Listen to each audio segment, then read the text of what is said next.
अस्सलाम वालेकुम दोस्तों, अब वो टाइम दूर नहीं कि पेट्रोल से चलने वाली गाड़ियों से हमारी जान बहुत जल्दी छूट जाएगी। वैसे भी एक टाइम आएगा जब पेट्रोल दुनिया से खत्म हो जाएगा, तो इस क्राइसिस से बचने के लिए दुनिया इसका अल्टरनेट ढूंढ रही है। अब तक जो भी गाड़ियां पेट्रोल से चलती थी, उनको अब इलेक्ट्रिक गाड़ियों में कन्वर्ट करने का काम शुरू हो गया है। अगर बात इलेक्ट्रिक कार की करें तो दुनिया में सबसे पहले 19वीं सदी में हंगरी के एक साइंटिस्ट एनियस जेटलिक ने इलेक्ट्रिक कार का एक मॉडल तैयार किया था और इसके बाद कई साल बाद एक प्रॉपर इलेक्ट्रिक कार वजूद में आई। लेकिन दोस्तों, अगर बात आज की डेट की करें तो एक बहुत ही फेमस कंपनी है जो इलेक्ट्रिक कार को बहुत सक्सेसफुली बना रही है और ये company top of the list है, जिसका नाम है टेस्ला। टेस्ला कंपनी का नाम तो आप सबने सुना ही होगा, लेकिन आज की वीडियो में हम टेस्ला कंपनी की कंप्लीट केस स्टडी करेंगे कि कैसे एलन मस्क ने इस इलेक्ट्रिक कार बनाने वाली कंपनी को दुनिया की नंबर 1 कंपनी बना दिया और टेस्ला कंपनी को क्या क्या डिफिकल्टीज फेस करनी पड़ी अपने बिजनेस मॉडल में और किस तरह वो इस टाइम सबसे सक्सेसफुल कंपनी है। आजकल तो टेस्ला कंपनी के सीईओ एलन मस्क है, जो अपनी इंटेलेक्चुअल पावर और हार्डवर्क की वजह से इस कंपनी को बड़े सक्सेसफुली रन कर रहे हैं। इस कंपनी का आगाज 1 जुलाई 2001 में हुआ था। उस वक्त जो कंपनी ओनर्स थे उनका नाम मार्क और मैथन था, क्योंकि उस वक्त एलन मस्क सीईओ नहीं थे और ना ही वो टेस्ला के कोई शेयर होल्डर थे। स्टार्ट में तो ये कंपनी इलेक्ट्रिक कार्स बनाने के साथ साथ कंप्यूटर सॉफ्टवेयर और बैटरीज भी बनाया करती थी। इस काम से कंपनी को अच्छा खासा रेवेन्यू जनरेट हो जाता था, लेकिन ये बाद में फरवरी 2004 तक एलन मस्क ने $6.5 मिलियन इन्वेस्ट करके टेस्ला कंपनी को बाय कर लिया और इसके सबसे बड़े शेयर होल्डर भी बन गए और 2008 में टेस्ला कंपनी के सीईओ भी बन गए।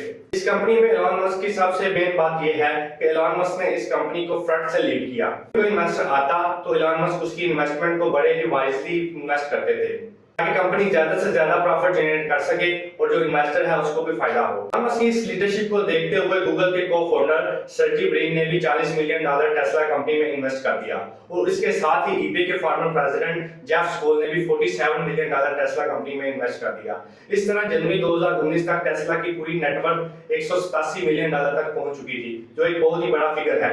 इन्वेस्टमेंट लेने में तो टेस्ला कंपनी काफी सक्सेसफुल हुई, लेकिन 2019 तक टेस्ला ने सिर्फ 147 कार ही डिलीवर की थी। अब आप सोच रहे होंगे कि इतनी कम प्रोडक्शन क्यों हुई, उसकी क्या रीजन थी? तो दोस्तों, इसकी सबसे बड़ी रीजन ये थी कि टेस्ला रोडस्टर कार बनाती थी, जो एक रेसिंग कार थी। इसकी प्रोडक्शन कॉस्ट काफी ज्यादा आती है और प्राइस भी ज्यादा होने की वजह से इसको खरीदने वालों के नंबर भी बहुत कम है। एलन मस्क के लिए सबसे बड़ा चैलेंज ये था कि इस कंपनी की क्वालिटी को मेंटेन रखते हुए इसकी प्रोडक्शन कॉस्ट को कम किया जाए, ताकि ज्यादा से ज्यादा लोग टेस्ला की कार्स को बाय कर सके। टेस्ला कंपनी ने अपनी प्रोडक्शन कॉस्ट को कंट्रोल करने के लिए मॉडल सेलर इंक्रीज करना शुरू कर दी। अक्टूबर 2010 तक टेस्ला ने एक मॉडल एस इंट्रोड्यूस करवाया और उसकी प्रोडक्शन स्टार्ट कर दी। जैसे ही टेस्ला ने मॉडल एस की प्रोडक्शन स्टार्ट की तो कंपनी को और ज्यादा इन्वेस्टमेंट की जरूरत थी, तो उसके लिए एलन मस्क ने टेस्ला कंपनी को एक पब्लिक कंपनी बना दिया। पब्लिक कंपनी बनाने का मतलब ये है कि ये कंपनी अब स्टॉक पे अवेलेबल होगी और कोई भी लोग इसके शेयर बाय और सेल कर सकेंगे। टेस्ला को स्टॉक पे जाने का फायदा ये हुआ कि कंपनी के पास $226 मिलियन का रेवेन्यू जनरेट हो गया। स्टार्टिंग में टेस्ला की शेयर प्राइस $17 थी, लेकिन आज के दिन में अगर आप टेस्ला के शेयर बाय करने जाएंगे तो उसकी प्राइस $232 है। टेस्ला की शेयर प्राइस से आप अंदाजा लगा सकते हैं कि कंपनी ने कितनी जल्दी से ग्रो किया।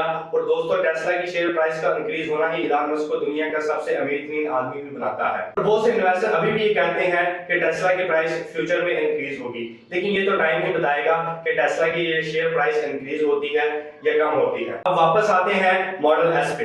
टेस्ला के मॉडल एस की प्रोडक्शन सेल बहुत ही सक्सेसफुली हो रही थी। जैसे ही टेस्ला ने ऑटो पायलट मोड इंट्रोड्यूस करवाया तो टेस्ला का मॉडल एस सबसे बेहतरीन सेल होने वाला मॉडल बन गया। जिन लोगों को ऑटो पायलट मोड का नहीं पता, उनको एक्सप्लेन कर दूं कि कार के अंदर एक ऐसा मॉडल होता है जो कार की ड्राइविंग खुद ब खुद ही कंट्रोल करता है। इसके अंदर ऐसे सेंसर लगे होते हैं जो खुद ही ब्रेक लगाते हैं और लाइन भी खुद ही चेंज करते हैं। इन सेंसर की वजह से एक्सीडेंट के चांसेस बहुत ही कम हो जाते हैं और गाड़ी खुद ब खुद ही मूव करती है। टेस्ला के मॉडल एस की इस कामयाबी के बाद टेस्ला ने मॉडल 3 भी इन्वेंट किया। जैसे जैसे टेस्ला कंपनी अपने मॉडल एस को इंक्रीज कर रही थी, उसके साथ साथ प्रोडक्शन कॉस्ट को भी कम कर रही थी ताकि ज्यादा से ज्यादा लोग टेस्ला कार को बाय कर सकें। लेकिन टेस्ला मोटर ने अपनी क्वालिटी पे बिल्कुल भी कंप्रोमाइज नहीं किया। टेस्ला की मॉडल 3 ने इतनी तेजी से ग्रो किया कि एक वीक के अंदर अंदर टेस्ला की मॉडल 3 की 3,25,000 से ज्यादा बुकिंग हो गई। इतनी ज्यादा बुकिंग आने की वजह से टेस्ला को प्रोडक्शन के लिए एम्प्लॉय की भी ज्यादा जरूरत थी। लेकिन एलन मस्क इस पॉइंट पे बड़ा स्मार्टली प्ले करते हैं। उन्होंने लेबर हायर करने की बजाय रोबोट्स पे इन्वेस्ट करना शुरू कर दी। बहुत से ऐसे रोबोट्स रेडी कर लिए जो खुद ब खुद ही कार की प्रोडक्शन करते थे। स्टार्टिंग में रोबोट से काम लेना बहुत ही मुश्किल था, क्योंकि एक इंसान को तो गाइड किया जा सकता है कि प्रोडक्शन में काम इस तरह करना है, लेकिन रोबोट्स के अंदर सॉफ्टवेयर इंस्टॉल होते हैं। अगर उन सॉफ्टवेयर में कोई भी किसी तरह का भी इशू आ जाए तो उसको ठीक करने में काफी अर्सा लग जाता था। इसकी वजह से प्रोडक्शन में भी काफी मसले आते थे। इन सब एरर की वजह से टेस्ला के प्रोडक्शन टीम को बहुत ज्यादा सर खपाई करना पड़ती थी। इस ड्यूरेशन को टेस्ला एम्प्लॉय ने हेल प्रोडक्शन का नाम दिया, क्योंकि इसमें बहुत ही ज्यादा सरदर्द था और चीजों को बहुत ज्यादा फिक्स करना पड़ता था। लेकिन बाद में ये सारी प्रॉब्लम टाइम के साथ साथ रिजॉल्व होना शुरू हो गई और 2021 तक टेस्ला का मॉडल 3 सबसे ज्यादा सेल होने वाला मॉडल बन गया। इस सारे अरसे के दौरान टेस्ला कंपनी को फाइनेंशियल क्राइसिस भी काफी तरह के आए, लेकिन एलन मस्क ने सोशल मीडिया का यूज करते हुए हर चीज को ओवरकम करते रहे। आज भी आप देखेंगे एलन मस्क हर टाइम लाइमलाइट में रहते हैं। आप किसी सोशल मीडिया प्लेटफॉर्म पे चले जाएं या न्यूज को भी सुने तो आपको एलन मस्क की कोई ना कोई हेडलाइन लाजमी नजर आ जाएगी, क्योंकि एलन मस्क सोशल मीडिया की पावर को बहुत अच्छे तरीके से जानते हैं। इसीलिए उन्होंने रिसेंटली ट्विटर को भी बाय कर लिया है और उसका अपनी कंपनी अपनी सारी बिजनेस के बारे में बहुत अच्छे तरीके से यूज करते हैं। मॉडल 3 के बाद टेस्ला ने मॉडल वाई को भी लॉन्च किया और अभी रिसेंटली टेस्ला ने टेस्ला साइबर ट्रक भी इंट्रोड्यूस करवाया है। लेकिन दोस्तों यहाँ पे एक सवाल पैदा होता है कि टेस्ला मोटर चलती तो बैटरी से है, लेकिन इसकी चार्जिंग की प्रॉब्लम को कैसे रिजॉल्व किया जाता होगा, क्योंकि अगर आप किसी लॉन्ग ड्राइव पे जाते हैं तो आपकी बैटरी के खत्म होने के चांसेस भी बहुत ज्यादा होते हैं।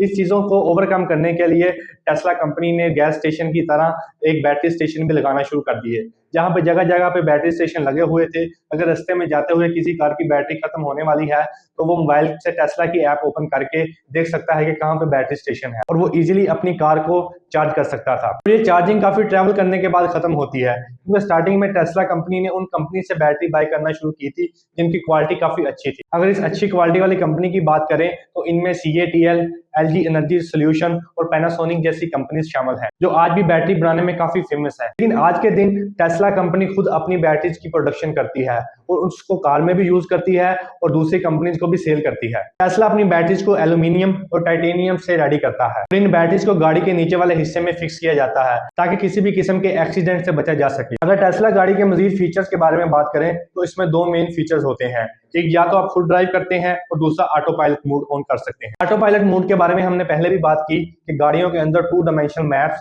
कैमरा, रिडार्स और हाई अल्ट्रासोनिक सेंसर भी इस्तेमाल किया जाता है, क्योंकि जब ऑटो पायलट पे गाड़ी मूव करती है तो उसे किसी भी किस्म के एक्सीडेंट से बचाया जा सकता है। अगर टेस्ला की मेन प्रोडक्शन की बात करें तो ये तो नॉर्थ अमेरिका में होती थी, लेकिन टाइम के साथ साथ टेस्ला ने अपने शोरूम यूरोप और एशिया के डिफरेंट कंट्रीज में भी ओपन करना शुरू कर दिए। अभी रिसेंटली भी एलन मस्क की मीटिंग इंडिया के प्राइम मिनिस्टर मोदी से हुई है, जिसमें इन्होंने डिसाइड किया है कि टेस्ला का एक शोरूम और इसका प्रोडक्शन हाउस इंडिया में भी लगाया जाएगा और फिर इस तरह इंडिया में भी टेस्ला की प्रोडक्शन हो। अगर देखा जाए टेस्ला कंपनी ग्रो तो बड़े स्मूथली कर रही है, लेकिन कैश फ्लो को लेकर टेस्ला कंपनी पे कुछ केसेस भी किए गए हैं कि टेस्ला अपने फाइनेंस के मामला को फेयर नहीं रखती। नवंबर 2019 में एलन मस्क पे सिग्निफिकेंट फ्रॉड का इल्जाम लगाया गया और ये कहा गया कि फाइनेंस के मामले में फ्रॉड भी करते हैं। और इसके बाद अगस्त 2018 में टेस्ला कंपनी की हालत काफी बुरी चल रही थी, तो उसी दौरान एलन मस्क ने ट्वीट किया कि उन्होंने $420 मिलियन की फंडिंग सिक्योर कर ली है, जिसकी वजह से टेस्ला की शेयर प्राइस एकदम बहुत इंक्रीज कर गई। लेकिन बाद में जब इन्वेस्टिगेट किया गया तो टेस्ला ने किसी किस्म की कोई फंडिंग सिक्योर नहीं की थी,